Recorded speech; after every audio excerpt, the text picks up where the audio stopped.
नमस्कार मित्र हो, मी स्नेहल आणि आज कॉन्फिडन्स बिल्डअपचा सेशन 6वा आहे. खरंच खूप छान आणि अमेझिंग होता.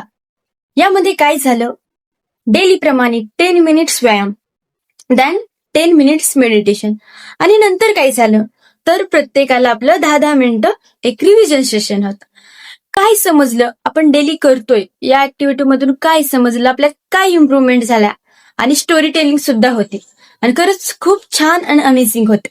तसेच काजल मॅम यांनी खरंच एक खूप छान प्रकारे गोष्ट सांगितली, म्हातारी आणि भोपळ्याची.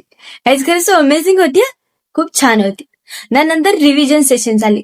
खरंच काही स्टुडंटना रिव्हिजन सेशन मध्ये इतकं छान परफॉर्मन्स दिला ना बस, कारण त्यांना काय काय गोष्टी समजल्या, पहिल्या session to after last session पर्यंत काय काय समजल्या सगळ्या गोष्टी सांगितल्या.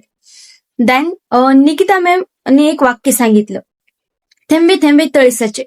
आपण जर डे बाय डे ऍक्टिव्हिटी जर करत राहिलो तर नक्कीच आपल्याला त्याचा बेनिफिट होतो. जसं की सक्सेस हे आपले एफर्ट्स मागतात, आपले प्रयत्न मागतं सक्सेस, आणि आपण डे बाय डे प्रयत्न केला तर नक्कीच त्याचा आपल्याला फायदा होतो.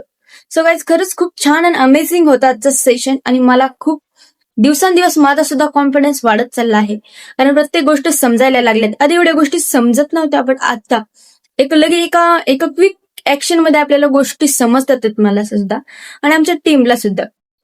तर खरंच thank you so much Nikita ma'am आणि युअर टीम, कारण तुमच्यामुळे आज आमचा कॉन्फिडन्स ह्या स्टेज पर्यंत आलाय. मी प्रत्येक गोष्ट अचीव्ह करू शकतो, बोलू शकतो, ऑन दी स्पॉट कुठेही उठवलं आणि बोललं तर आम्ही बोलू शकतो. खरंच आमच्यात ही इम्प्रूव्हमेंट झाली.